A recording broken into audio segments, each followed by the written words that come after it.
Ketemu lagi dengan Bang Ox. Jangan lupa like dan subscribe channel ini ya. Nyalakan lonceng notifikasi agar kamu tidak ketinggalan video-video terbaru dari kami. Silahkan menonton. Alis Rangga berkerut lagi. Di dalam kata-kata Guan Jin tadi, ia merasakan ada sesuatu yang tersembunyi. Namun belum cukup ia tebak secara pasti. Ini pertemuan pertama mereka, dan pengetahuannya tentang Guan Jin masih dangkal. Meski begitu, hatinya mulai waspada. Ada sesuatu yang salah dengan pemuda itu. Sesuatu yang tak bisa dianggap enteng. Bab 460 diajak kencan oleh Suci Widyastuti. Guan Jin, kamu bisa memberitahuku sekarang. Mengapa kamu harus repot-repot memperkenalkan dirimu padaku secara spesifik? Di dalam ruang makan tertutup, Bai Zi bertanya dengan suara dingin. Tatapan tajamnya menusuk lurus ke arah Guan Jin. Ia tak pernah memandang baik sosok itu. Sama seperti ia membenci Guan Jun, saudara kandungnya sendiri. Andai bukan karena desakan Guan Jun dari balik tirai, keluarga Bai takkan jatuh begitu mudah. Dan karena Guan Jin adalah darah daging Guan Jun, maka Bai Zi juga membencinya. Jangan terburu-buru. Jangan terburu-buru, jawab Guan Jin santai. Ia pertama-tama memotong sepotong foie gras dengan gerakan elegan, lalu menjawab perlahan, Bai Zi, aku tahu kamu ingin membalas dendam, kan? Aku tidak butuh campur tanganmu, desis Bai Zi.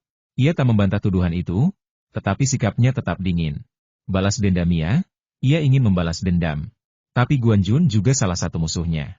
Maka bagaimana mungkin ia percaya pada saudaranya sendiri? Guan Jin hanya tersenyum samar, tak terganggu oleh sikap dingin Bai Zi. Di antara bayangan lilin yang redup dan aroma masakan mahal, rencana gelap mulai terbentuk. Dalam situasi seperti ini, bagaimana mungkin Bai Zi akan menerima bantuan dari Guan Jin, kakak laki-laki musuhnya sendiri? Dendam dan kebencian yang membara dalam dada tak mudah lenyap begitu saja. Tapi Bai Zi bukanlah wanita bodoh. Ia tahu, dendam tidak bisa dibawa dengan emosi belaka. Perlu strategi, perlu kekuatan. Guan Jin jelas telah membaca gelora itu. Senyum tipis terukir di bibirnya ketika ia berkata pelan. Sebenarnya, kita bisa membuat sebuah kesepakatan. Selama kamu melakukan sesuatu untukku, aku bersedia membantumu menuntaskan dendammu pada Rangga. Bagaimana?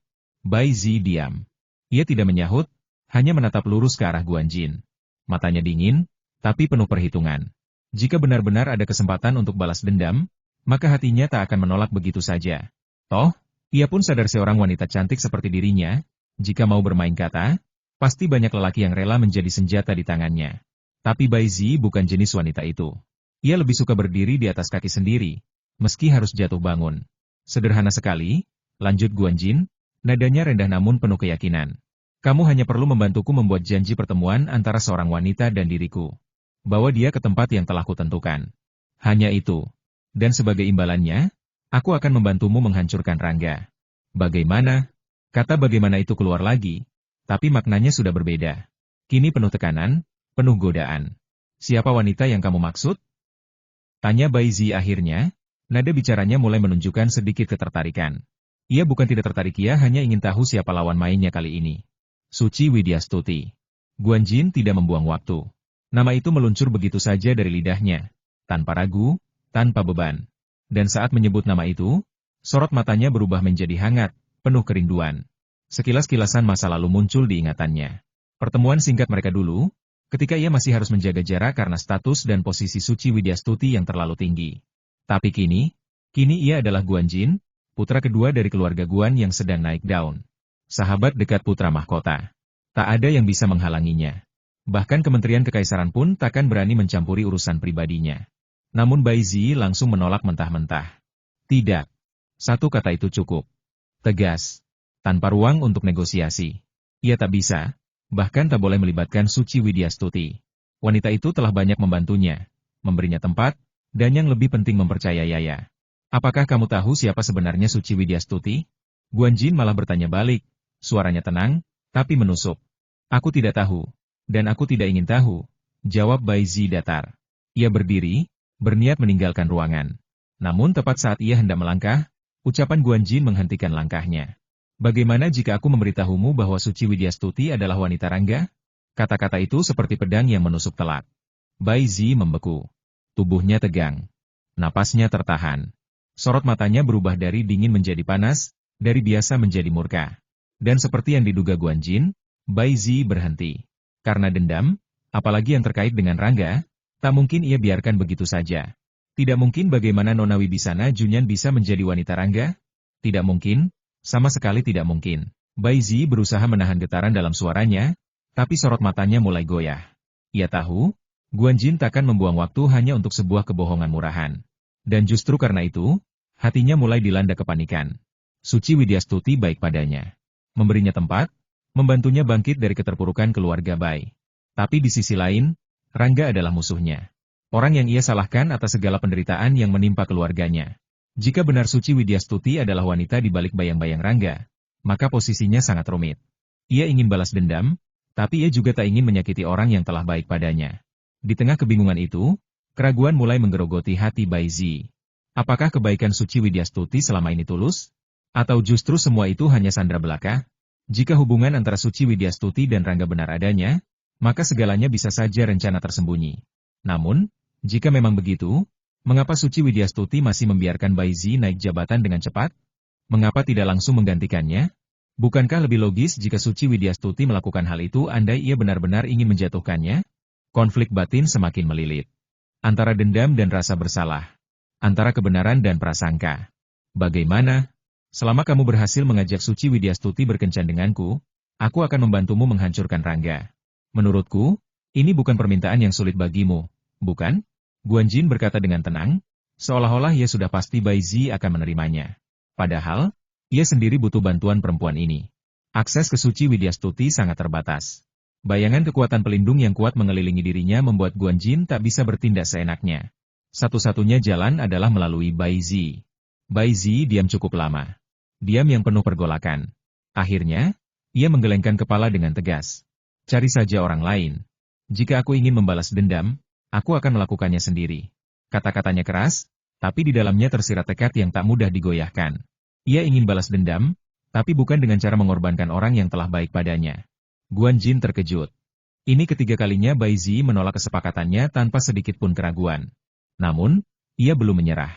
Lalu, bagaimana jika aku memberitahumu di mana Baiki berada? Ucapnya dingin, yakin bahwa kali ini Baizi tak akan bisa tetap tegak. Dan benar saja. Mata indah Baizi langsung berbinar. Napasnya tercekat. Apakah kamu tahu di mana adikku? Tentu saja aku tahu, jawab Guanjin dengan senyum samar. Tapi kamu juga harus tahu syaratnya. Jika kamu mau mengajak Suci Widyastuti ke pertemuan itu, aku akan tunjukkan di mana Baiki berada.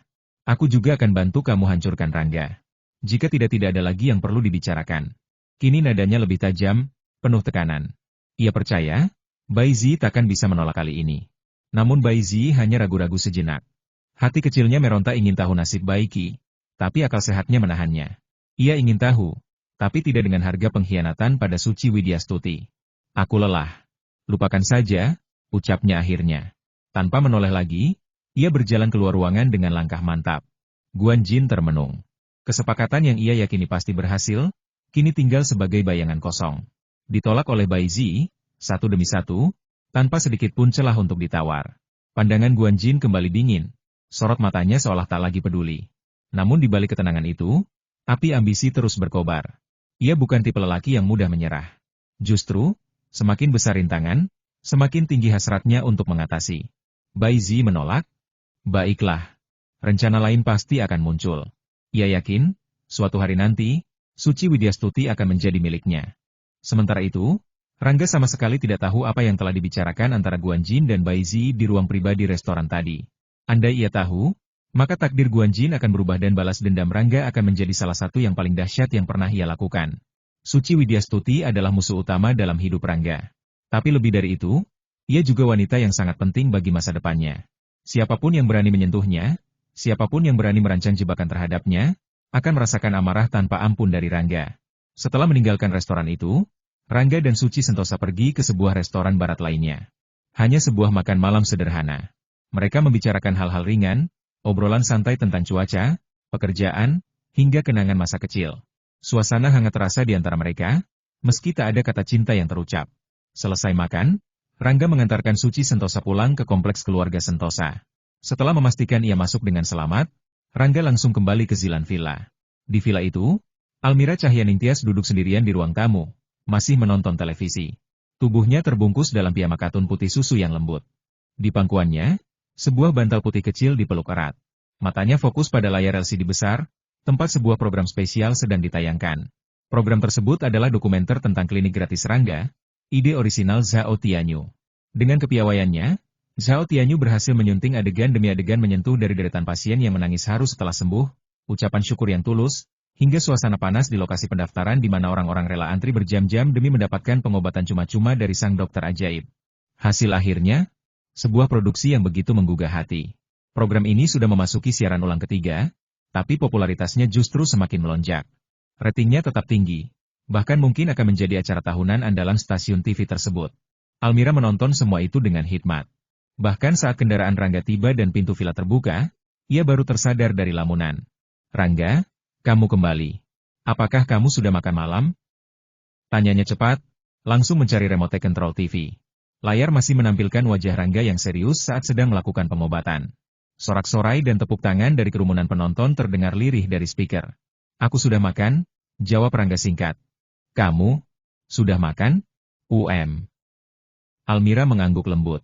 Baginya, makan malam yang disiapkan oleh Rangga adalah hadiah tersendiri, meskipun mereka tidak makan bersama. Rangga tidak langsung naik ke lantai atas. Ia duduk di sofa seberang Almira, lalu berkata, "Ngomong-ngomong, Almira, ada satu hal yang bisa kamu bantu aku perhatikan." "Oke, tentang apa ini?" Almira bertanya dengan penuh minat. Ia tak pernah menolak permintaan Rangga. "Awasi Lan Shuai untukku. Jika ada sesuatu yang mencurigakan atau dia bertindak aneh, segera hubungi aku." Suara Rangga tenang, tapi tegas. Bertemu Guan Jin tadi membuat instingnya semakin waspada. Dan meski Bai Zi adalah teman perempuan Guan Jin, Rangga tak akan gegabah. Dalam hal ini, ia selalu menjadi orang yang sangat berhati-hati. "Lan Shuai." Almira mengulangi nama itu pelan. Nama yang asing baginya, tapi jelas penting bagi Rangga. Dan dengan itu, benih-benih konflik baru mulai tumbuh. Rangga melangkah masuk dengan langkah tenang, sorot matanya yang tajam menyapu ruangan. Almira Cahyaningtyas masih memandanginya dalam diam, wajahnya penuh pertanyaan. Dari semua orang, ia dan Zahra Mahayuni adalah dua dari sedikit insan yang pernah merasa nyaman berada di dekat Bai Zi. Namun tak pernah terlintas dalam benak Almira bahwa Rangga akan memintanya untuk mengawasi pemuda itu. "Jika ada yang tidak beres, segera kabari aku," bisik Rangga pelan, suaranya rendah namun penuh keyakinan. Almira tidak bertanya lebih lanjut. Ia percaya setiap kata yang keluar dari mulut Rangga, jauh lebih besar kepercayaannya pada lelaki itu daripada pada Bai Zi sekalipun. Rangga mengangguk pelan. Hatinya telah bulat. Ini adalah kesempatan terakhir yang diberikannya kepada Bai Zi. Jika sampai pemuda itu membahayakan Suci Widyastuti atau siapapun di sekitarnya, maka tanpa ampun lagi, Rangga akan bertindak. Tidak peduli apapun identitas Bai Zi, belas kasihan takkan pernah muncul dari hatinya. Sejenak lamunan membawa Rangga kembali ke masa lalu. Keluarga Bai dulu pernah menjadi ancaman baginya. Bai Qi dan Bai Wei, dua tokoh yang sempat membuat hidupnya bergolak. Namun runtuhnya keluarga itu bukanlah rencana Rangga. Itu semua hasil ulah keluarga Guan, para pengurus rumah tangga, serta keluarga Laksana. Keluarga Bai belum musnah, hanya tersungkur. Dan jika Bai Zi berniat balas dendam, Rangga takkan tinggal diam. Pernah suatu waktu, demi menuntaskan dendam Bai Qi, Rangga terpaksa turun tangan. Uang hasil curang dikembalikan melalui tangan Adam Sentosa. Hati nurani Rangga berkata begitu. Apa yang bisa dilakukannya hanyalah tetap menjaga kebaikan, meski Bai Zi mungkin ingin menghancurkannya. Keesokan pagi, Rangga telah bersiap. Setelah menyiapkan sarapan hangat untuk Almira, ia langsung menuju Guanzhen Hall Club. Janji temu yang tertunda harus segera diselesaikan. Tetapi ketika sampai di sana, ia mendapati Suci Sentosa dan Larasati Wijaya telah menantinya di kantor. Persahabatan antara Suci dan Larasati memang sudah terjalin lama. Meskipun dulu hubungan mereka seperti atasan dan bawahan, kini ikatan itu telah berubah menjadi persahabatan yang tulus. Suci yang jarang memiliki sahabat, sangat menghargai kebersamaan dengan Larasati. Namun hari ini, mata indah Larasati tampak gelisah. Sesekali ia melirik ke arah pintu, rasa harap dan gugup bercampur menjadi satu. Inilah pertemuan resmi mereka setelah malam yang tak terlupakan itu. Perasaan aneh itu membuatnya semakin sulit menjaga wajah biasa. Seolah dirinya kembali menjadi gadis kecil yang baru saja mencicipi buah terlarang. Saat bayangan Rangga muncul di ambang pintu, wajah putih lembutnya langsung memerah. Malu, haru, bahkan rasa gairah yang sempat meledak-ledak di malam itu kembali menerjang pikirannya. "Kamu agak terlambat hari ini. Saudari Larasati ingin bertanya sesuatu padamu." "Dia sudah menunggu cukup lama," ujar Suci dengan senyum ringan, sama sekali tak menyadari perubahan halus pada sahabatnya itu. Rangga menjawab dengan anggukan singkat. Mata tajamnya sempat menyapu wajah memerah Larasati, tapi ia tak memberi komentar. Ada banyak hal yang ingin ia bicarakan hari ini. Tapi yang pasti, ia harus tetap waspada. Karena Bai Zi masih menjadi bayang-bayang yang tak bisa diabaikan. Yah, ada beberapa urusan yang tertunda. Rangga menjawab dengan suara tenang, tanpa memberi penjelasan lebih lanjut. Ia memang sengaja meluangkan waktu untuk menyiapkan sarapan istimewa bagi Almira Cahyaningtyas sebelum berangkat. Waktulah yang membuatnya agak terlambat tiba di Guanzhen Hall Club. Suci Sentosa, yang sudah tak sabar ingin tahu, langsung berkata sambil berdiri, "Kalau begitu, saya akan mengatur semuanya dulu. Sister Larasati, tolong tunggu sebentar, ya? Saya akan kembali setelah urusan ini selesai." "Baik," jawab Rangga singkat. Larasati Wijaya mengangguk pelan, wajahnya tampak sedikit tegang. Hatinya berdebar tidak karuan. Kini hanya tinggal dirinya dan Rangga di dalam ruangan itu. Dulu, ia bisa seenaknya merayu atau bercanda dengan lelaki itu. Tapi sekarang, ia seperti kehilangan nyali. Bahkan untuk sekadar menatap mata Rangga pun ia tak berani. Bab 461 menumbuhkan perasaan. "Apakah kamu sibuk 2 hari ini?" Rangga akhirnya memecah kesunyian yang mulai terasa canggung di antara mereka. Suaranya rendah, tetapi cukup menggelegar dalam hati Larasati Wijaya. Ia sendiri sedikit gugup saat mengucapkannya. Hubungan mereka belum jelas, bahkan mungkin masih penuh tanda tanya. Namun, satu hal yang pasti jika tidak ada rasa, mustahil baginya membiarkan hubungan itu berlanjut seperti malam itu. "Aku tidak apa-apa. Aku baru saja pulang dari Jincheng. Penggabungan King Hong International Hotel telah selesai. Nadine Laksana juga sudah menyusun rencana pengembangan untuk 3 tahun mendatang," jawab Larasati Wijaya. Ia lalu membuka tasnya, mengeluarkan sebuah dokumen tebal, dan menyerahkannya kepada Rangga. "Shishi memintaku untuk memberimu ini duluan. Jika tidak ada masalah, rencana ini bisa dimulai secara resmi bulan depan." Larasati Wijaya bukanlah wanita biasa. Meski perasaannya pada Rangga tengah bergolak, ia tetap mampu menjaga profesionalismenya. Hanya dengan beberapa kalimat ringkas, ia kembali menjadi sosok wanita tangguh seperti biasanya. "Biarkan aku lihat dulu," ujar Rangga sambil menerima dokumen itu. Ia tahu, Larasati Wijaya bukan jenis wanita yang datang hanya karena alasan asmara. Jika ia datang, pasti karena ada urusan penting. Dan jika memang ada keputusan besar yang harus dibuat, hanya merekalah yang bisa menentukan. Hal-hal kecil selama ini biasanya sudah diurus oleh tim tanpa perlu melibatkan dirinya. Setelah membuka dokumen itu, Rangga sempat meliriknya sekilas, lalu kembali menatap wajah Larasati Wijaya. Apakah rencana ini benar-benar disiapkan oleh Nadine Laksana? Mendengar pertanyaan itu, sorot matanya berubah sejenak. Namun, ia tak mencoba menyembunyikan apapun. Dengan tenang ia mengangguk. "Aku yang menyusunnya. Shishi bilang merger Hongluo Electronics melibatkan banyak hal, jadi untuk sementara waktu, aku akan fokus mengelola hotel dulu." Larasati Wijaya menjawab dengan nada yang tenang, tidak terburu-buru, meskipun hatinya masih berdebar hebat. Dari jawaban itu saja, terlihat bahwa ia bukan lagi wanita yang bergantung. Ia telah mampu berdiri sendiri. Jika kemampuannya tidak cukup, Nadine Laksana tentu tidak akan meninggalkan operasional hotel padanya. Harus dipahami, semua ini bukan perkara main-main. Sebagai orang yang mengelola bisnis Rangga, Nadine tidak akan bertindak gegabah. Benar juga. Memang sedikit rumit jika Hongluo Electronics benar-benar menggabungkan industri elektronik keluarga Adikusuma. Rangga mengangguk pelan. Menggabungkan usaha besar dengan yang lebih kecil memang bukan perkara mudah. Bukan hanya soal merger belaka, tetapi juga menyangkut pasar, pengembangan, citra, serta pengaruh keluarga Adikusuma sendiri. Namun, Rangga tak merasa perlu khawatir. Dengan kemampuan Nadine Laksana, segala sesuatunya pasti dapat diatur dengan baik. Kembali ia membuka dokumen itu. Kali ini dengan lebih serius. Seakan-akan hanya dengan sekali pandang, ia sudah bisa mengetahui siapa yang menyusunnya. Gaya penyusunan rencana ini sangat berbeda dari biasanya. Rangga terlalu mengenal gaya Nadine. Jika bukan Nadine yang menyusunnya, maka hanya ada satu nama lain yang bisa terlintas di pikirannya Larasati Wijaya. Dalam gemuruh pergolakan zaman, di tengah samudera kehidupan yang penuh dengan liku dan gelombang, berdirilah seorang wanita muda bernama Nadine Laksana. Ia lahir dari keluarga besar Laksana, sebuah keturunan yang terkenal dengan wawasan luas dan pemikiran jauh ke depan. Dari segi visi maupun cara pandang menyeluruh, jarang ada wanita yang dapat menandinginya. Rencana apapun yang ia buat selalu berlandaskan perhitungan panjang dan penjajaran langkah strategis, seperti seorang panglima perang yang mahir membaca medan laga sebelum pasukan dikerahkan. Namun berbeda halnya dengan Larasati Wijaya. Latar belakang hidupnya tidaklah semewah Nadine. Awal perjalanan karirnya bermula dari usaha kecil, tetapi berkat ketekunan dan kesabaran yang luar biasa, kini ia berhasil mengelola sebuah industri bernilai lebih dari 1 triliun yuan. Kemajuan yang dicapainya memang luar biasa, layaknya seekor naga muda yang sedang merentangkan sayapnya ke udara tinggi. Jika Nadine dikenal dengan gaya kepemimpinan yang tegas dan agresif, maka Larasati adalah gambaran seorang pemimpin yang penuh pertimbangan dan hati-hati. Setiap rencana yang ia susun selalu dibangun atas dasar pendekatan bertahap, langkah demi langkah yang rapi dan sistematis. Tidak ada gebrakan mendadak atau rencana ambisius yang terlalu jauh melompat. Semua gerakannya dilakukan dengan penuh perhitungan, menjaga fondasi tetap kokoh sebelum menambah tingkat bangunan. Rangga, yang memperhatikan semua ini, merasa cukup puas. Ia sadar betul bahwa tak mungkin langsung meminta Larasati untuk menjadi setinggi Nadine dalam waktu singkat. Lagi pula, dalam dunia perhotelan, pembangunan yang stabil justru lebih penting daripada ledakan pesat yang bisa saja runtuh tanpa pondasi kuat.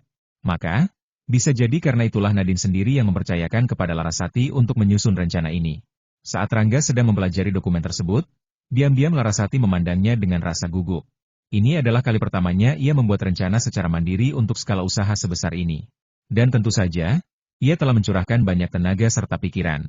Meskipun ia yakin dengan hasil kerjanya, namun baginya, penilaian akhir dari Rangga tetaplah yang paling utama. Karena itu, rasa cemas dan harapan bercampur aduk dalam hatinya. Setelah selesai membaca seluruh isi rencana, Rangga angkat bicara, rencana ini layak. Mari kita laksanakan sesuai dengan apa yang telah dirancang. Tidak ada revisi, tidak ada tambahan. Rangga sepenuhnya menerima ide-ide yang tertuang dalam rencana itu, bahkan tanpa merubah sedikit pun dari konsep asli yang disusun oleh Larasati. Mendengar kata-kata itu, Larasati hanya bisa mengangguk dengan serius sambil menjawab, suaranya pelan namun penuh keyakinan. Namun di balik ketenangan itu, sorot matanya jelas memancarkan rasa bahagia yang tak terbendung. Bagi seorang pejuang seperti Larasati, mendapatkan pengakuan dari Rangga adalah bentuk dukungan yang paling berharga. Itu berarti semua usaha kerasnya tidak sia-sia. Untuk mengejar bayang-bayang Nadine Laksana, ia rela hampir setiap hari mengatur jadwal padat, terus mengikuti jejak Nadine, belajar dari pengalaman sang mentor, juga menggunakan waktu senggangnya untuk meningkatkan ilmu dan kemampuan pribadi. Bisa dikatakan, meskipun Larasati telah meninggalkan Guansen Hall Club, ia tidak pernah lengah sedikit pun. Justru, ia semakin giat berusaha melebihi masa ketika masih bekerja di klub itu. Dan sekarang, akhirnya ia bisa menarik napas lega sejenak. Penegasan dari Rangga memberinya kepercayaan diri yang lebih besar untuk melangkah maju ke depan. Usai urusan bisnis selesai dibicarakan, Rangga tidak melanjutkan topik tersebut, melainkan langsung berganti percakapan, Larasati Wijaya, hari ini kamu akan pergi ke Jinceng, atau tetap tinggal di ibu kota? Larasati, setelah merapikan dokumen dan memasukkannya kembali ke dalam tas, menjawab, saya sudah memesan penerbangan ke Jinceng sore ini. Besok saya akan pergi ke Guangdong bersama Shishi. Mungkin akan tinggal beberapa hari di sana. Kehidupannya memang mirip seniman trapeze, bolak-balik antar kota bersama Nadine Laksana. Meski telah mengambil alih King Hong International Hotel, tanggung jawab utamanya tetap sebagai wakil Nadine. Jabatan itu tidak memerlukan seluruh waktu dan energinya, sehingga ia masih memiliki ruang untuk melakukan perjalanan-perjalanan penting. Rangga terdiam sejenak, lalu berkata, saya ada waktu siang ini. Bagaimana kalau kita makan malam bersama? Almira Cahyaningtyas hari ini telah pergi ke klub dan baru akan pulang malam hari. Lagi pula, sejak kejadian malam itu, mereka belum sempat bertemu lagi secara baik-baik. Meskipun ia telah menyiapkan sarapan untuk Larasati dan membelikan karangan bunga saat wanita itu pergi, rasanya masih ada yang kurang. Rangga tidak ingin sekadar memberi kompensasi. Pikirannya sederhana, ia hanya ingin meluangkan waktu sebanyak mungkin untuk menemani Larasati sesuai kemampuannya, agar hubungan mereka bisa perlahan tapi pasti tumbuh menjadi sesuatu yang lebih bermakna. Oke. Di tengah alunan angin pagi yang sepai-sepai, Rangga duduk termenung sejenak di dalam mobilnya. Mata tajamnya memandang ke arah Dimas Wijaya yang berdiri dengan sikap biasa saja di depan klub wanita Zilan. Meski sudah lama tak bertemu, ia tetap mengenal lelaki itu. Sosok yang dulunya dikenal keras dan penuh semangat, kini tampak lebih tenang, seperti samurai tua yang telah meletakkan pedangnya, namun belum sepenuhnya meninggalkan sifat dingin dan karismatiknya. Rangga menurunkan sedikit jendela mobilnya, hawa segar bercampur aroma rokok yang baru saja menyala terbawa masuk. Matanya kemudian melirik ke dalam Land Rover hitam yang terparkir di samping Dimas. Di dalamnya duduk seorang pria dan seorang wanita. Yang perempuan adalah Baizi. Wajah Baizi masih sama seperti yang ia kenal, dingin, cantik, dan penuh rasa tidak suka pada dunia luar. Sorot matanya tajam, seperti pedang yang siap menebas siapapun yang berani melawannya. Dari pandangan sekilas saja, Rangga bisa menebak bahwa pertemuan ini bukanlah pertemuan biasa. Ada sesuatu yang sedang direncanakan. Namun, meskipun rasa penasaran membuncah dalam hati, Rangga memutuskan untuk tidak turun dan menghampiri mereka. Bukan karena takut, tapi karena ia tahu, jika ia ikut campur sekarang, maka pintu besar konflik bisa terbuka kembali. Dan ia sedang berada di tengah upaya membangun hubungan baru dengan Larasati Wijaya. Tidak ada gunanya menciptakan api di saat ia sedang menyiram air ke dalam hati yang dahaga akan kedekatan. Dengan satu tarikan napas panjang, Rangga mengangkat gagang telepon seluler dan menekan nomor Larasati Wijaya.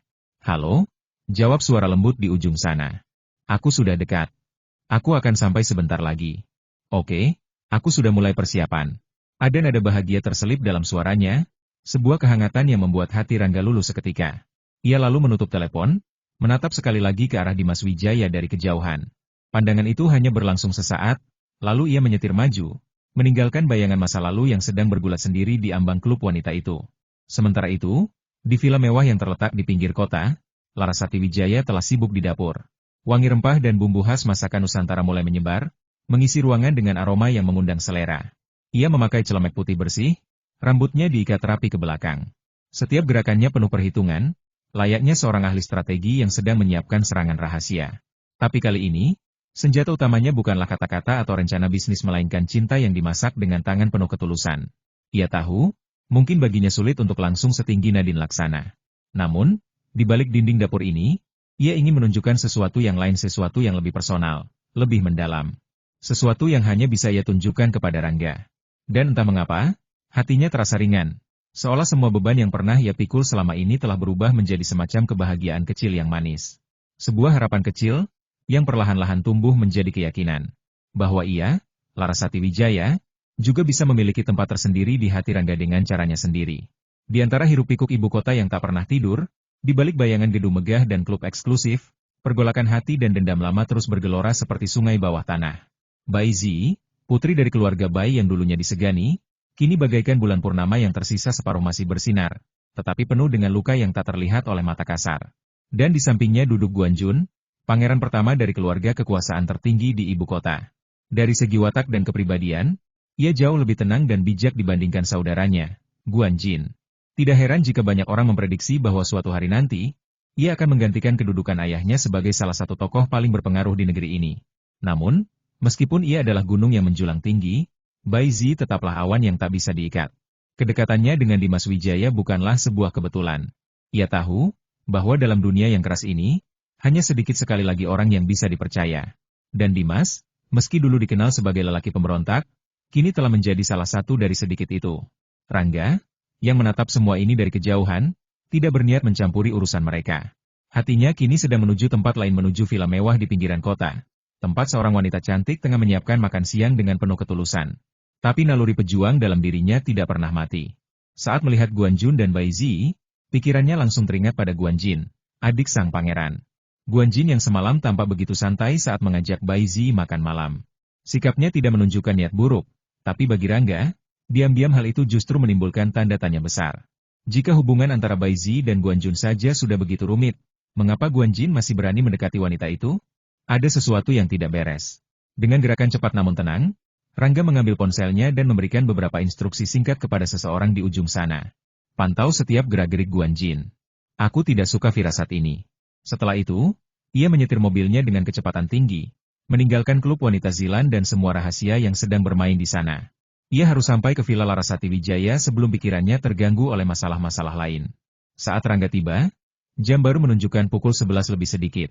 Langit biru cerah, angin bertiup lembut, membawa aroma bunga dari taman yang mengelilingi villa.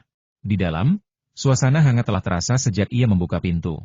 Larasati Wijaya menyambutnya dengan senyuman manis, tubuh rampingnya terbungkus dalam gaun ungu lembut yang menonjolkan keanggunannya. Rambutnya digerai, tapi tertata rapi. Bau minyak masak masih menempel samar-samar di pakaiannya, tapi ia telah berusaha sebaik mungkin untuk tampil sempurna hari ini. Aku sudah menyiapkan makan siang, katanya sambil menunjuk meja makan yang penuh dengan hidangan lezat. Aku tahu kamu datang lebih awal, tapi aku juga belum selesai sepenuhnya. Rangga memandangnya sejenak, lalu tersenyum tipis. Kamu terlihat cantik.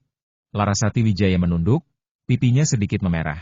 Ia tahu betul bahwa Rangga bukanlah lelaki yang mudah memuji. Setiap kata yang keluar dari mulutnya pasti memiliki makna yang dalam. Terima kasih. Mereka duduk berhadapan, di atas meja kayu jati yang luas.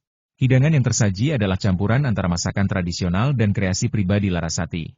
Aroma kuah kaldu hangat, tumisan sayur segar, dan lauk yang dimasak dengan sempurna membuat selera makan siapapun tergoda. Namun, sekalipun lidahnya menikmati setiap gigitan, hati Rangga tetap tidak bisa sepenuhnya tenang. Firasa buruk itu masih ada, menggema pelan dalam benaknya. Tapi kali ini, ia memilih untuk fokus pada apa yang ada di depannya. Pada wanita cantik yang telah rela bangun pagi, berkeringat di dapur, dan menunggunya dengan sabar. Seorang peri dalam balutan cinta yang tulus. Dalam kesunyian villa mewah yang hangat, di bawah sinar mentari siang yang lembut mengalir melalui jendela kaca besar, terasa seperti waktu berhenti sejenak.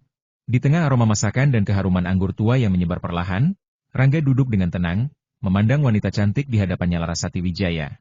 Hatinya berkata dia bukan hanya peri, dia adalah peri paling mempesona yang pernah kulihat. Kecantikannya bukan sekadar daya tarik fisik belaka, tetapi pancaran jiwa yang tulus dan penuh pengabdian. Dari cara ia menata meja makan, dari gerak-geriknya yang anggun saat membuka botol anggur, hingga sorot matanya yang penuh harapan. Semua itu membuat hati Rangga terasa hangat dan sedikit tersentuh. Belum lagi keindahan yang tersembunyi dalam kehadiran fisiknya. Saat ia mendekat, Rangga bisa mencium wangi parfum yang seksi, campuran antara kayu manis dan bunga malam yang memberi kesan mendalam. Wangi itu bagaikan racun halus yang pelan-pelan merasuk ke dalam sanubari, membuatnya tak bisa lari dari pesona wanita ini. Dan ketika ia melihat seluruh hidangan yang telah disiapkan, mata Rangga semakin bersinar. Ia sudah membayangkan tingkat kemampuan memasak Larasati sebelum datang ke sini. Tapi kenyataannya jauh lebih indah dari bayangannya. Ini pasti jauh di atas Suci Widyastuti dan Almira Cahyaningtyas. Dan itu sungguh di luar dugaanku. Bab 462 Keputusan Baizi. Rangga, apakah kamu mau anggur merah? Pertanyaan itu dilontarkan dengan suara lembut, namun penuh makna. Larasati Wijaya menarik kursi untuk Rangga, memberinya tempat yang nyaman sebelum ia sendiri duduk dengan anggun. Anggur merah, bagi banyak orang, hanyalah minuman biasa. Tapi bagi mereka yang mengerti arti hubungan manusia, anggur merah adalah simbol kedekatan, obor pembakar rasa yang bisa menyulam kenangan menjadi abadi. Yah, minumlah sedikit. Rangga tidak menolak. Hatinya ingin menjalin ikatan lebih dalam dengan Larasati. Lagi pula, apa gunanya makan bersama jika hanya sekadar mengisi perut? Larasati berjalan menuju lemari anggurnya yang megah. Di dalamnya tersimpan puluhan botol anggur merah langka, masing-masing bernilai tinggi. Setiap botol adalah karya seni cair yang dijaga dengan penuh dedikasi. Namun, dari seluruh koleksinya, hari ini ia memilih satu botol istimewa anggur merah produksi Goethe Winery tahun 1983. Hanya tersisa kurang dari 10 botol di seluruh Tiongkok. Sebuah harta karun dalam dunia enologi. Botol ini adalah salah satu yang terbaik dari Goethe Winery, kata Larasati sambil membuka tutupnya dengan gerakan yang begitu ahli. Jika aku tidak salah ingat, sisanya ada di tangan Suryawan Laksana. Rangga tersenyum tipis. Benar. Aku pernah mencicipinya di rumahnya. Linda Siregar yang menyajikannya. Larasati menghela napas pelan. Sayang sekali jika itu di tangan kolektor biasa. Mungkin aku bisa membelinya. Tapi kalau di tangan Suryawan Laksana lupakan saja. Aku tidak punya kemampuan itu. Memang benar. Suryawan Laksana adalah salah satu nama besar di dunia bisnis internasional. Kekayaannya bahkan bisa dikatakan melampaui imajinasi kebanyakan orang. Bahkan Rangga, meskipun memiliki kekayaan besar, masih tertinggal jauh darinya. Tapi bagi Larasati, itu bukan soal uang semata. Itu tentang martabat dan harga diri.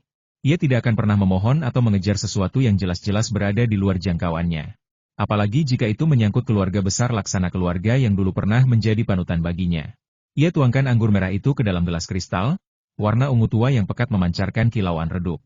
Bau anggur yang telah matang selama puluhan tahun menyebar, mengisi ruangan dengan aroma yang menggoda jiwa. Mari kita nikmati bersama. Rangga mengangkat gelasnya, menatap mata indah Larasati Wijaya. Di balik tatapan itu, tersirat sebuah permulaan-permulaan dari sesuatu yang lebih dari sekadar pertemuan biasa. Di luar, angin berhembus perlahan. Langit biru mulai berubah menjadi jingga. Tapi di dalam villa itu, waktu seolah membeku. Sebab di sini, dalam gema sunyi yang penuh makna, dua jiwa bertemu dalam diam, dalam rasa, dalam cinta yang belum sempat diucapkan. Di bawah redupnya cahaya siang yang menjelma, di tengah aroma anggur merah dan kehangatan hati yang berdenyut pelan, Rangga dan Larasati Wijaya duduk dalam kesunyian yang penuh makna. Ucapan mereka tadi terasa seperti sambaran petir di musim panas singkat, namun menggelegar di dalam jiwa. Jika kamu mau, aku bisa membelikanmu 2 botol. Suryawan Laksana sepertinya memiliki sekitar 6 botol di tangannya. Rangga berkata dengan suara tenang, seolah-olah menawarkan sesuatu yang remah padahal itu adalah barang langka yang diidamkan oleh para kolektor kelas dunia. Ia tidak pernah terlalu peduli pada anggur merah, meskipun Linda Siregar sempat menawarkan 2 botol sebagai hadiah. Namun ia tolak, karena tak ingin menyia-nyiakan sesuatu yang begitu berharga hanya karena ketidakpahaman. Larasati Wijaya tersenyum tipis, lalu menuangkan segelas untuk Rangga dan dirinya sendiri. Gelas kristal berdenting lembut saat ia mengocok isinya perlahan. Aroma anggur tua yang matang menyebar, membawa aroma kenangan dan kerinduan. Tidak perlu. Aku sudah hafal rasanya. Lagi pula, lebih baik memiliki beberapa hal sekali saja, dan kamu tidak harus memilikinya seumur hidupmu. Kata-katanya sederhana, tapi mengandung makna mendalam. Seperti sebuah filosofi hidup yang ia pegang erat bahwa keindahan seringkali lahir dari ketidaksempurnaan, dari sesuatu yang datang dan pergi tanpa jaminan. Namun, Rangga tidak setuju sepenuhnya. Ketidaklengkapan memang merupakan suatu keindahan, tetapi kesempurnaan sejati bukanlah tidak lengkap. Ia tersenyum, lalu diam. Tidak ada lagi kata-kata tentang anggur, atau tentang kepemilikan. Karena bagi mereka yang saling mengerti, ucapan bukanlah satu-satunya jalan untuk menyampaikan maksud. Bagi Larasati Wijaya, kalimat itu cukup. Cukup untuk membuatnya yakin bahwa meski ia bukan wanita utama dalam hidup Rangga, ia tetap punya tempat tersendiri, tempat yang hangat, meski tidak permanen. Sebab ia tahu, dan Almira Cahyaningtyas juga tahu, bahwa hubungan antara Rangga dan Suci Widyastuti adalah semacam ikatan ilahi tidak mungkin digoyahkan, tidak mungkin dipisahkan. Mereka sadar betul akan hal itu sejak awal. Dan jika mereka mencoba melawan, jika mereka mencoba merebut, maka Rangga pasti akan menjauh. Itulah harga yang harus dibayar oleh siapapun yang mencintai lelaki perkasa ini. Maka, mereka memilih jalannya sendiri. Jalur yang penuh pengabdian tanpa tuntutan, penuh kasih tanpa kepemilikan. Hanya ingin bertemu, berbicara, dan menjaga hubungan kepercayaan yang telah terbina. Jika suatu hari nanti mereka menemukan pria lain yang bisa memberikan apa yang tidak bisa diberikan Rangga, mungkin mereka akan pergi. Tapi hari ini, mereka masih ingin tinggal. Begitulah cara Larasati Wijaya memandang hubungan mereka. Bahkan setelah ia menyerahkan dirinya kepada Rangga, ia tidak pernah meminta janji atau tanggung jawab. Ia hanya ingin memiliki sebagian dari waktu lelaki itu sekali saja, jika memang takdir tidak mengizinkan lebih. Makan siang berlangsung hangat. Mereka berbicara biasa, membicarakan King Hong International, rencana bisnis, dan sedikit cerita masa lalu. Tapi nuansa perasaan di antara mereka berbeda dari sebelumnya. Lebih intim, lebih dalam. Larasati Wijaya memandang mata Rangga dengan sorot penuh arti. Dari caranya menatap, dari gerak alisnya yang perlahan naik, dari senyum samarnya yang terus mengembang. Semua itu menunjukkan bahwa ia benar-benar menikmati momen ini. Sementara Rangga, yang duduk di depannya, mulai merasakan gelombang rasa yang lain. Bukan sekadar hasrat, tapi sesuatu yang lebih rumit. Ketika pikiran itu membawa ingatannya kembali ke malam penuh gairah bersama Larasati, tubuhnya perlahan mulai bereaksi. Matanya menjadi panas. Pandangannya berubah. Dan ketika ia menatap wajah cantik Larasati Wijaya, bayangan tubuh telanjang wanita itu, erangan manisnya, serta desahan-desahan kecil yang membangkitkan birahi, semua itu kembali hadir di benaknya. Larasati Wijaya pun merasakan pancaran pandangan itu. Pipinya memerah, matanya menjadi lebih lembab. Tubuhnya seolah terbakar dari dalam, mengingat sensasi yang pernah ia rasakan di pelukan Rangga. Sekilas kenangan itu saja cukup untuk membuat seluruh tubuhnya meleleh. Aura romantis di antara mereka berangsur-angsur semakin tebal. Angin berhembus pelan dari ventilasi kaca jendela, tirai putih bergoyang perlahan, seolah ikut menyaksikan pertemuan dua jiwa yang sedang dilanda rindu. Dan di tengah-tengah kehangatan itu, tiba-tiba Larasati Wijaya berbisik pelan, "Rangga, apakah kamu pergi ke klub sekarang?" Suara itu rendah, bergetar, seperti embusan napas yang menyentuh kulit. Bibirnya yang ranum sedikit terbuka, pipinya memerah, matanya memancarkan kilauan air bahagia. Kesempurnaan yang sulit ditolak. Pertanyaan itu bukan sekadar soal rencana hari ini. Itu adalah ajakan, undangan yang penuh makna. Sebuah pintu yang terbuka, menanti jawaban dari sang lelaki perkasa. Dan Rangga tahu persis apa yang dimaksudkan oleh Larasati Wijaya. Nada suaranya kini terdengar jauh lebih menggoda dari sebelumnya. "Aku bisa pergi nanti." Belum sempat Rangga menuntaskan ucapannya, ia berdiri dari sela-sela kursi dan langsung menarik tangan Larasati Wijaya keluar dari tempat duduknya. Larasati tidak tinggal diam. Dengan gerakan cepat, tangan kecilnya menyentuh leher Rangga, sedangkan bibir merah merkah itu dengan penuh gairah mendekap bibir laki-laki itu. Saat itulah api nafsu di antara mereka meledak bagaikan petir di udara panas. Rangga segera memeluk erat tubuh Larasati, lalu menekannya ke dinding. Ia bukan jenis laki-laki yang suka pasif. Segera saja ia balikan posisi badan, menjadikan tamu sebagai bayangan belakang, dan dengan penuh keyakinan mulai melumat bibir Larasati dalam-dalam, hingga gadis itu terhanyut dalam kebingungan asmara. Lebih dari itu, tangan besar Rangga mulai berkelana di lekuk tubuh Larasati yang ayu dan lembut. Jemarinya merasakan setiap detil keindahan yang tersimpan di balik gaun sutra yang dikenakannya, hingga membuat jiwa dan raga terasa melayang. Bagaimanapun juga, Larasati baru saja menjelma menjadi wanita dewasa. Belum cukup pengalaman untuk melawan gempuran hasrat Rangga yang begitu deras. Dalam hitungan menit saja, ia sudah kehilangan arah, terbuai dalam desiran gelombang cinta liar yang tak terbendung. Setelah tubuhnya benar-benar lunak dan tak berdaya, Rangga pun membalikkan badan Larasati. Lalu, dengan gerakan lembut namun pasti, ia menarik rok panjang sang nona, memberi jalan bagi kehangatan yang telah lama membara untuk bersatu dengan taman bunga persik yang indah di dadanya. Ketika Rangga akhirnya meninggalkan villa milik Larasati Wijaya, Jarum jam telah melewati pukul 2 siang. Namun, ia tak langsung pergi sendiri.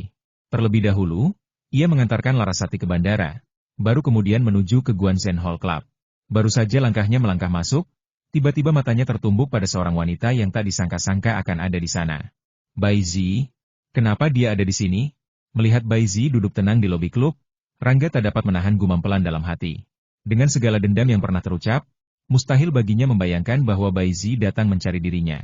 Tapi nyatanya, wanita itu benar-benar hadir, dan dari sorot matanya, sepertinya kedatangannya memang ditujukan untuknya. Apakah kamu punya waktu? Ada sesuatu yang ingin kukatakan padamu? Tanya Bai Zi ketika pandangan mereka bertemu. Meski diliputi rasa benci, nada suaranya tetap dingin dan terkendali. Mari ke kantorku, jawab Rangga singkat, lalu langsung melangkah menuju lift tanpa menoleh lagi. Bai Zi tidak ragu-ragu. Meskipun ia membenci Rangga, ia juga tahu betul sifat keras dan jujur laki-laki ini. Di dalam hati, ia bahkan masih menyimpan rasa kagum yang tak mampu dihapus oleh amarah semata. Ia yakin, Rangga tidak akan melakukan hal-hal yang tak pantas di saat seperti ini. Mereka naik lift bersama tanpa sepatah kata. Hening mencekam menyelimuti ruang sempit itu, hingga akhirnya pintu terbuka di lantai 5. Langkah kaki mereka beriringan memasuki ruang kerja Rangga. Rangga, apakah Suci Widyastuti dari klub Zilan itu pacarmu? Tanya Bai Zi tajam begitu sampai di dalam. Padahal ia sudah mendapat kabar dari Guanjin, tapi ia tetap ingin mendengarnya langsung dari mulut Rangga. Hanya anggukan singkat yang terlontar dari Rangga. Ia tidak membantah, tidak pula membenarkan secara gamblang. Ia tahu, suatu hubungan seperti ini tak mungkin disembunyikan selamanya. Apalagi jika Bai Zi masih aktif di klub Zilan, maka cepat atau lambat, semua pasti akan terbongkar. Dan meskipun demikian, Rangga tak peduli. Baginya, apa yang ia jalani adalah haknya, dan ia tidak akan mundur hanya karena tatapan tajam orang lain. Rangga sama sekali tidak meragukan Bai Zi akan melakukan sesuatu yang membahayakan Suci Widyastuti. Pertama, ia percaya pada insting dan penilaiannya sendiri. Meskipun Bai Zi membencinya, Rangga tahu betul bahwa wanita itu bukanlah jenis orang yang suka bermain kotor. Belum lagi, perlindungan yang ia berikan kepada Suci Widyastuti bisa dikatakan telah mencapai tingkat yang menakutkan. Di dalam klub wanita Zilan saja, lebih dari 10 pembunuh wanita terlatih selalu mengawasi setiap gerak-gerik Suci Widyastuti dalam berbagai bentuk penyamaran. Di luar klub, tim pengamanan profesional juga siap siaga di setiap sudut kehidupannya. Itu baru lapis pertama dari pertahanan. Lapis berikutnya bahkan tak bisa dibayangkan oleh orang biasa. Bahkan di sekeliling Bai Zi sendiri, Rangga telah menyusupkan beberapa mata-mata. Jika Bai Zi sampai bergerak sedikit saja dengan niat buruk, maka mereka akan bertindak cepat menangkap atau bahkan menghabisinya tanpa ampun. Soal keselamatan Suci Widyastuti, Rangga memang dikenal sangat teliti, hampir paranoid. Namun, kehati-hatian itu justru membuatnya tampak dingin, bahkan berdarah-darah jika diperlukan. Suci Widyastuti membantuku melunasi utangku. Apakah itu atas perintahmu? Tanya Bai Zi tajam. Matanya yang indah menatap lurus ke bola mata Rangga, seolah mencoba membaca kebenaran dari sorot wajah laki-laki itu. Tidak. Jawaban Rangga singkat, tenang, namun penuh keyakinan. Tidak ada keraguan sedikit pun. Uang itu murni keputusan Suci Widyastuti sendiri, tanpa campur tangan Rangga. Namun, setelah jeda sejenak, Rangga menambahkan, satu hal lagi. Suci Widyastuti dan yang lainnya belum mengetahui identitas aslimu. Jika tidak percaya, kau bisa memverifikasinya sendiri. Tidak usah. Aku percaya Nona Ye. Bai Zi langsung menolak ajakan verifikasi. Tujuan kedatangannya bukan untuk mencari bukti, tapi untuk mendengar jawaban langsung dari mulut Rangga, jawaban yang sesuai dengan dugaannya. Sejujurnya, Bai Zi juga yakin bahwa Suci Widyastuti tidak mungkin dipengaruhi Rangga untuk membantunya. Lebih dari itu, Rangga tidak memiliki alasan apapun untuk membantu Bai Zi. Keyakinan itulah yang menjadi dasar pikiran Bai Zi. Rangga tidak menjawab lagi. Ia memberi ruang bagi Bai Zi untuk bicara lebih lanjut. Hubungan mereka memang tidak dekat, tetapi Rangga tahu betul bahwa Bai Zi bukanlah sembarang wanita. Ia adalah sosok yang cerdas dan penuh pertimbangan. Dan seperti Bai Zi yang percaya pada penilaiannya sendiri, Rangga juga percaya pada pandangannya. Hanya wanita yang benar-benar percaya diri akan kemampuan analisisnya yang akan datang secara langsung, mengajukan pertanyaan belak-belakan, dan mencari jawaban yang paling jujur lewat tatapan serta intonasi suara lawan bicara.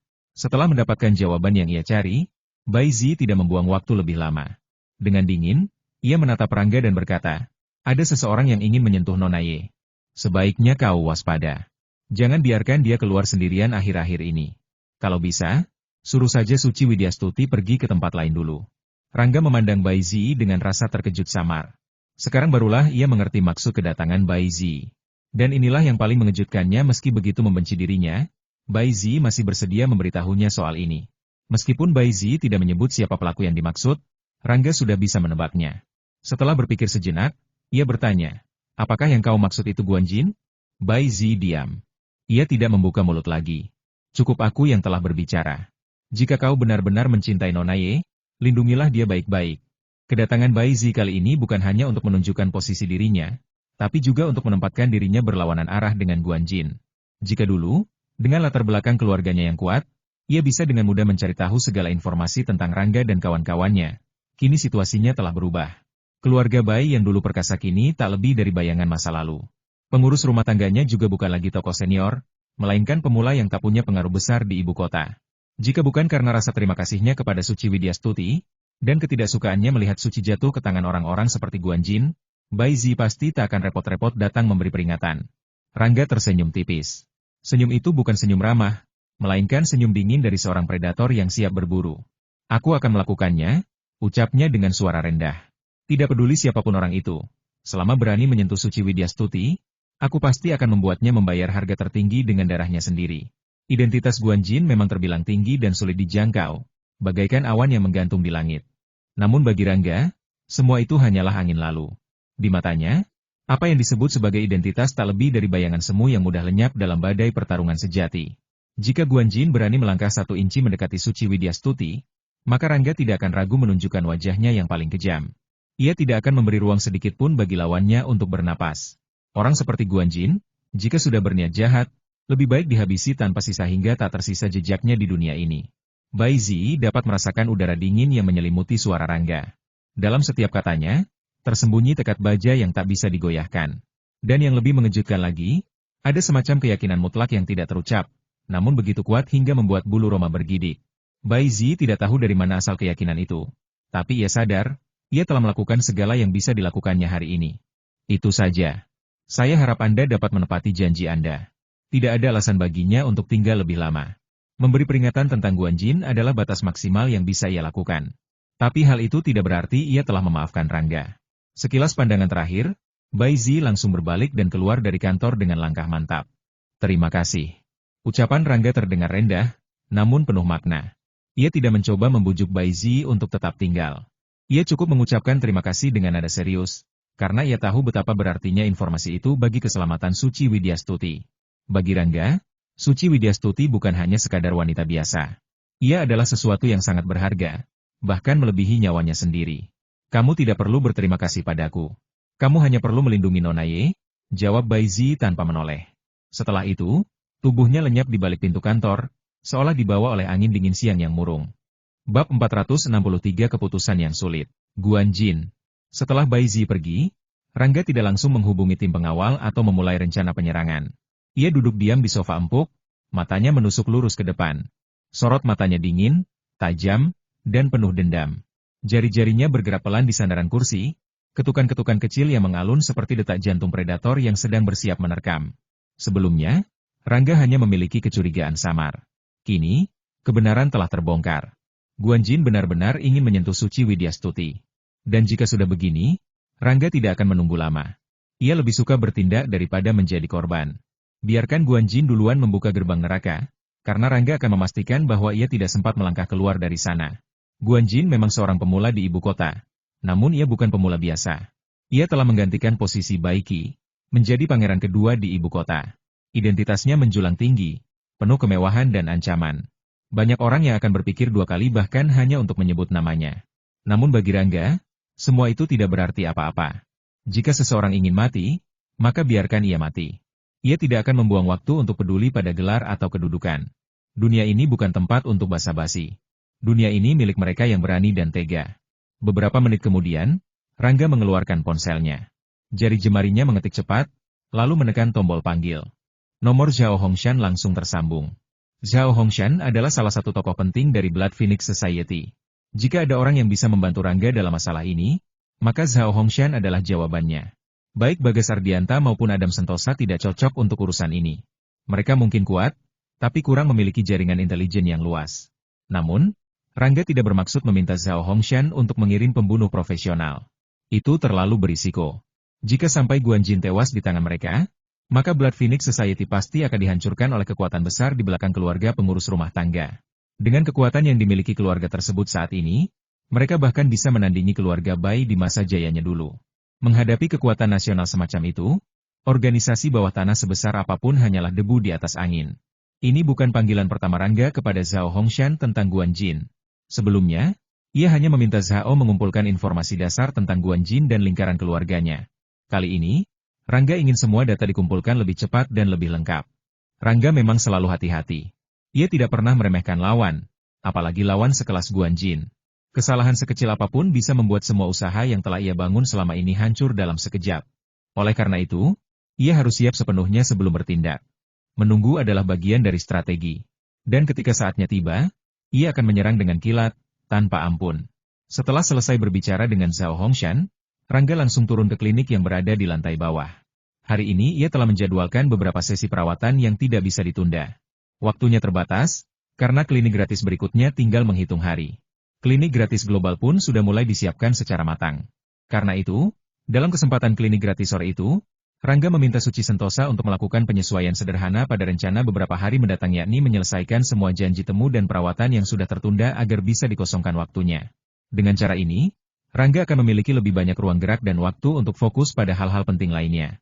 Dalam situasi seperti sekarang, ia memang harus pandai-pandai membagi prioritas. Selama 2 hari berikutnya, Rangga praktis tinggal di klub. Ia hanya pulang ke Chai Zilan Villa setelah pukul 10 malam. Akumulasi janji temu dan perawatan yang tertunda akhirnya selesai juga. Ada rasa lega yang terselip di hatinya. Setelah tugas itu selesai, ia merasa beban berat di pundaknya sedikit berkurang. Dalam beberapa hari itu pula, hubungan antara Rangga dan Almira Cahyaningtyas semakin dekat dari sebelumnya. Penghalang yang dulu ada di antara mereka perlahan mulai runtuh. Almira seperti dapat merasakan perubahan itu. Ia tidak lagi menjaga jarak secara sengaja. Bahkan, ketika Rangga pulang larut malam, Almira seringkali menggantikan posisi Suci Widyastuti dengan sukarela, menyiapkan makanan ringan hangat untuknya.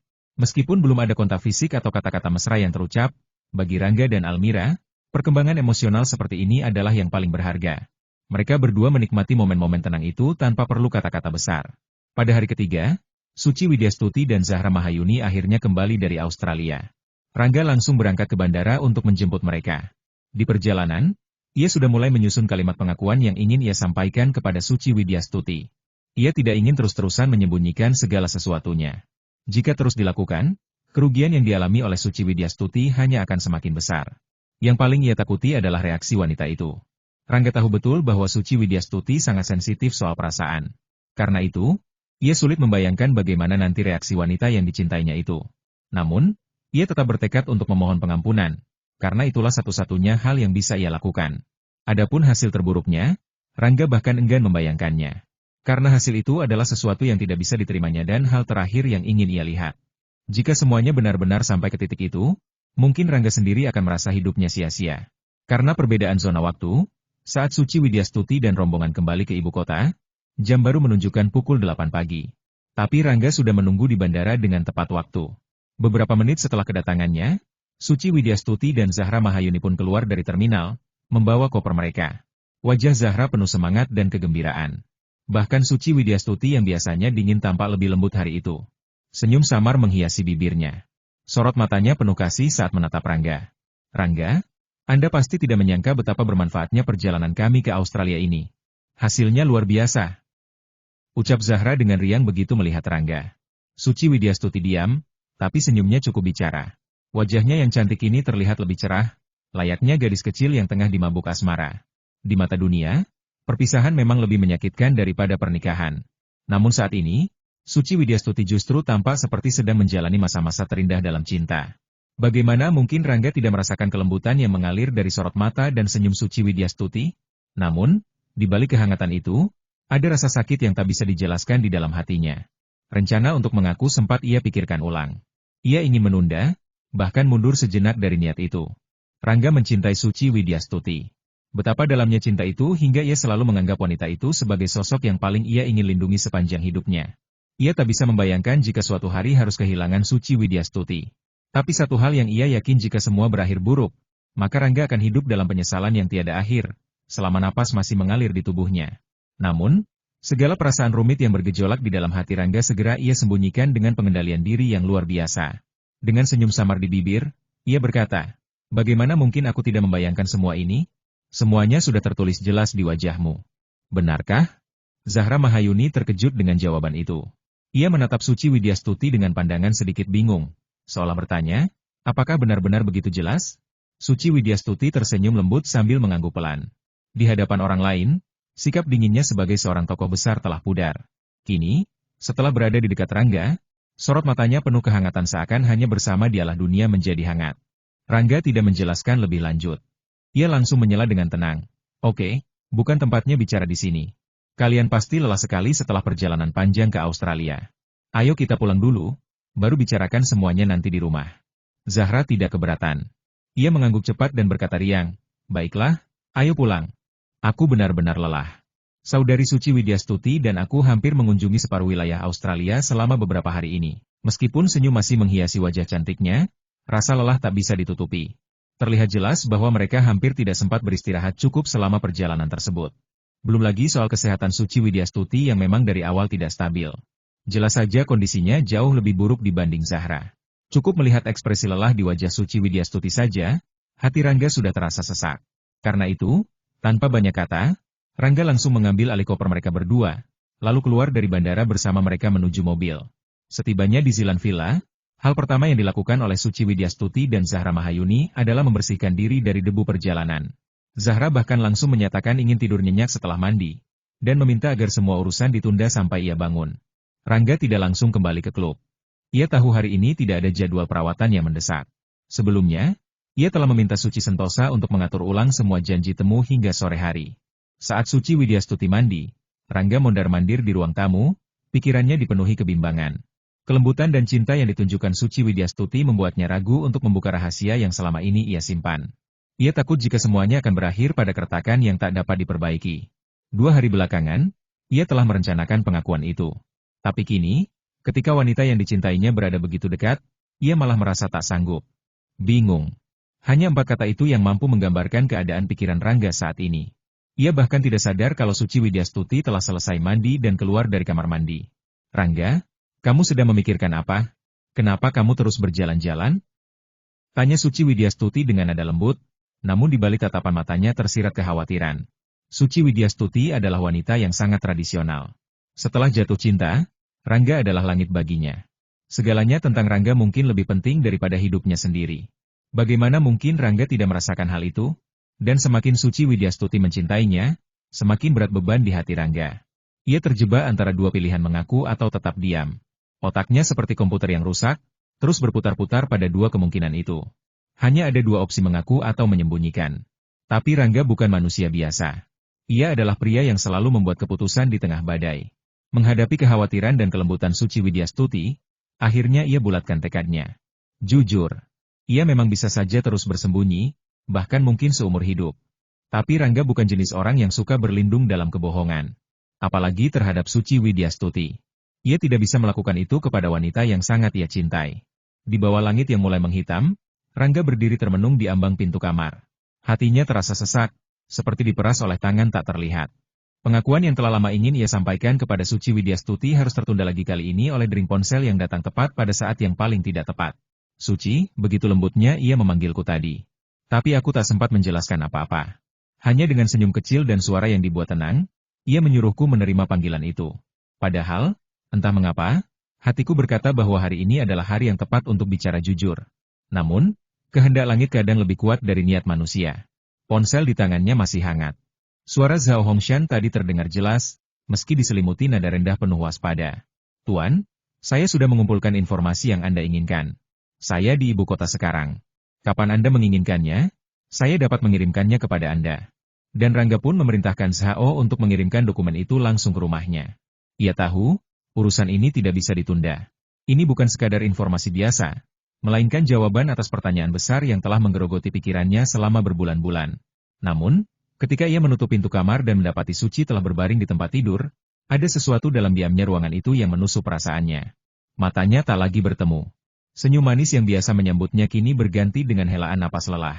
"Baiklah, kalau begitu kamu harus pergi dan istirahat dulu," bisiknya pelan, sebelum akhirnya meninggalkan kamar. Baru saja ia menutup pintu, Suci yang tadinya terlihat pasif mendadak duduk tegak di atas ranjang. Tubuhnya gemetar. Selimut yang ia tarik rapat-rapat bagaikan benteng terakhir, erat di tubuhnya. Jemari rampingnya memutih karena genggamannya yang terlalu keras. Apakah hari ini masih akan datang? Pertanyaan itu terus berputar di benaknya. Intuisi seorang wanita, apalagi seorang Suci Widyastuti yang penuh perasa dan teliti, jarang pernah salah. Ia merasakan sesuatu yang berbeda pada diri Rangga. Bukan hanya sedikit perubahan, tapi cukup untuk membuat jantungnya berdebar tak karuan. Aku takut kehilanganmu, Rangga. Air mata jernih mulai turun satu persatu, membasahi pipi putihnya. Ia tak menangis keras, bahkan tak bersuara. Namun, kesedihan itu terasa membekap seluruh jiwa raganya. Sementara itu, di luar kamar, Rangga masih berdiri di koridor gelap.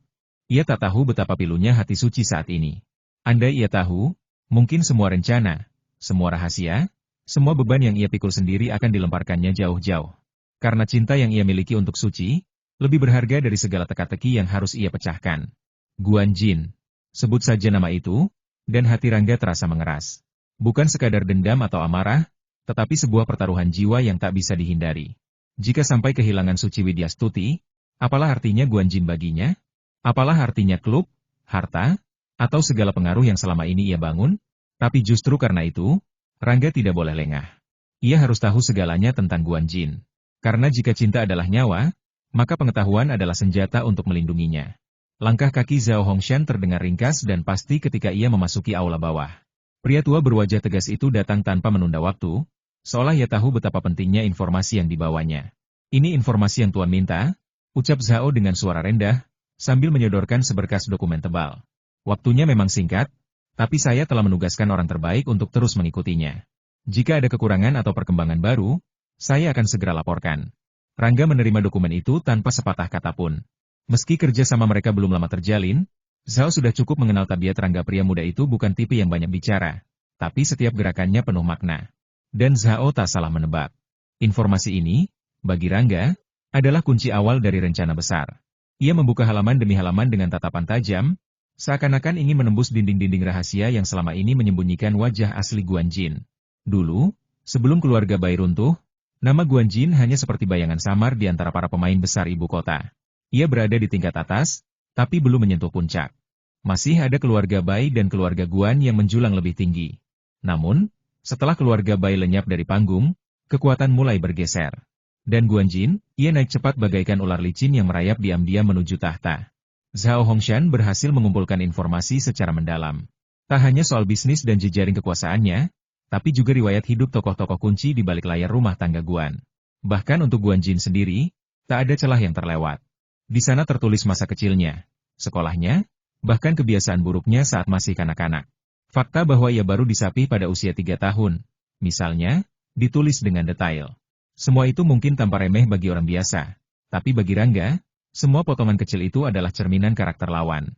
Informasi itu bagaikan pedang bermata dua, satu sisi memberi gambaran musuh, sisi lain mengasah strategi untuk menyerang. Ketika selesai membaca, Rangga tidak langsung membakar dokumen itu. Ia justru menatap Zhao Hongshan dengan tenang, lalu berkata, "Hongshan, aku akan pergi ke Jepang dalam waktu dekat. Kau ikutlah bersamaku. Ada seseorang yang ingin kuperkenalkan padamu." Zhao Hongshan hanya tersenyum samar. Dalam dunia gelap seperti ini, ucapan semacam itu bukan sekadar ajakan biasa. Itu adalah bentuk kepercayaan. "Baiklah, Tuan. Cukup hubungi saya jika Tuan sudah siap berangkat," jawabnya dengan nada rendah namun penuh keyakinan. Saat kembali ke kamar, malam sudah semakin larut. Rangga melangkah pelan, seakan takut mengganggu kedamaian yang rapuh. Di atas ranjang, Suci Widyastuti terbaring diam, matanya tertutup, napasnya teratur seolah ia benar-benar tertidur. Tapi Rangga tahu, ia bisa mendengar alunan napasnya yang sedikit tersendat. Ia bisa merasakan detak jantungnya yang berdebar cepat. Bahkan bekas air mata di sudut mata Suci pun tak bisa berbohong. "Kau menangis tadi, ya?" "Suci." Rangga duduk di tepi tempat tidur, memandangi wajah cantik itu dengan sorot mata pilu. Ia ingin menyentuh, ingin memeluk, ingin berkata jujur, tapi semua kata itu tertahan oleh beban yang terlalu berat. "Jika kau tahu semua ini, mungkin kau akan marah. Atau lebih buruk lagi, kau akan pergi. Tapi jika aku tidak melakukan apa-apa, mungkin kau juga akan hilang dariku. Pertaruhan ini, bukan hanya soal kekuasaan, tapi tentang cinta. Tentang dirimu dan diriku. Dan aku tidak akan membiarkan siapapun merampasmu dariku, Suci Widyastuti." Dengan langkah pelan dan hati yang penuh tekad, Rangga akhirnya bangkit dan meninggalkan kamar. Di luar, malam semakin pekat. Seperti bayangan masa depan yang masih kabur. Tapi ia tahu, besok adalah hari pembalasan. Namun, Suci Widyastuti, ia hanya berpura-pura tertidur. Napasnya yang tersendat-sendat, jantungnya yang berdebar cepat, dan kehangatan samar di pipi basahnya semua itu tak bisa berbohong. Ia mendengar segalanya. Ia merasakan segalanya. Bahkan desir langkah pelan Rangga saat meninggalkan kamar pun terasa seperti jarum menusuk hatinya. Rangga tahu, ia bukanlah pria biasa yang mudah ditipu oleh kepura-puraan. Tapi kali ini, ia memilih diam. Ia memilih untuk tidak membongkar topeng itu, karena ia sendiri belum mampu memberikan jawaban apa-apa. Suci adalah wanita yang ingin kulindungi seumur hidupku. Namun perasaan itu ibarat angin di gunung, tak bisa dikurung dalam sangkar besi. Meskipun aku telah berusaha menjaganya di atas segalanya, meskipun ia selalu ada di tempat teristimewa di hatiku, tetap saja, ada hal-hal yang tak bisa kutolak. Ada rasa yang datang tanpa izin. Dan kata-kata Tuan Wibisana dulu kembali terngiang-ngiang di telinganya. Cinta itu seperti api, Rangga. Hangat di awal, tapi jika tidak dijaga, bisa membakar habis segalanya. Kau pikir kau bisa mencintai satu orang seumur hidup? Aku dulu juga percaya begitu. Sampai akhirnya kupahami laki-laki itu makhluk yang lemah bila soal hati. Dulunya, Rangga menyanggah dengan penuh keyakinan. Kini, ia menghela napas panjang. Aku juga seorang laki-laki. Dan usiaku tak jauh beda dengan Tuan Wibisana. Aku tahu betapa rapuhnya hati seorang pria di tengah badai nafsu dan cinta. Perlahan, Rangga duduk di tepi ranjang. Tangannya menyentuh tangan Suci Widyastuti lembut, namun dingin. Ia menggenggamnya erat. Seolah dari genggaman itu ia bisa menyampaikan semua penyesalan dan kerinduan yang tak sempat diucapkan. Suci tidak membuka matanya. Seakan dengan menutup mata, ia bisa menghindari segala kenyataan. Seakan dengan diam, ia bisa mengusir kata-kata yang mungkin akan melukainya lebih dalam. Tapi Rangga harus bicara. Jika ia terus diam, maka ia bukan lagi pelindung baginya, melainkan pengkhianat yang bersembunyi dalam kedok kasih sayang. Genggamannya semakin kuat. Hatinya mantap. Namun, saat ia hendak membuka mulut, Suci tiba-tiba membuka matanya. Rangga, aku sedikit lapar. Aku ingin makan sesuatu. Tanpa menunggu jawaban, Suci bangkit dari tempat tidur. Dengan piyama sederhana, ia keluar kamar, secepat kilat meninggalkan ruangan seolah takut terjebak dalam percakapan yang lebih dalam. Rangga hanya bisa termenung. Ada rasa masam di hati. Seperti obat pahit yang tak bisa ditelan. Namun, saat ia bangkit dan hendak menyusul Suci, ponselnya berdering. Layar menyala. Almira Cahyaning Tias. Belum sempat ia berpikir, ia sudah mengangkat telepon. Rangga, ini buruk, Sui sepertinya telah diculik. Suara Almira gemetar, hampir menangis. Tapi Rangga tetap tenang. Almira, jangan panik. Ceritakan padaku apa yang terjadi. Namun sebelum Almira menjawab, bayangan Guanjin sudah muncul di benak Rangga. Siapa lagi yang berani melakukan ini? Di seluruh ibu kota, siapa yang berani menyentuh Suci Widyastuti? Semua tahu bahwa wanita itu disukai oleh Guanjun, salah satu tokoh paling berpengaruh di kalangan pangeran. Tak ada yang berani bersaing dengannya. Tapi jika ini bukan tentang Suci, lalu kenapa Baizi diculik? Apakah ini permainan Guanjin? Atau bahkan, Guanjun berada di balik ini? Pertanyaan-pertanyaan itu berputar cepat di kepala Rangga. Namun tiba-tiba, sebuah perasaan aneh menyergapnya. Tong, ting, ting, ting. Istirahat dulu bosku. Lanjut ke video berikutnya dan jangan lupa like dan subscribe channel ini ya. Nyalakan lonceng notifikasi agar kamu tidak ketinggalan video-video terbaru dari kami, Tong, Ting.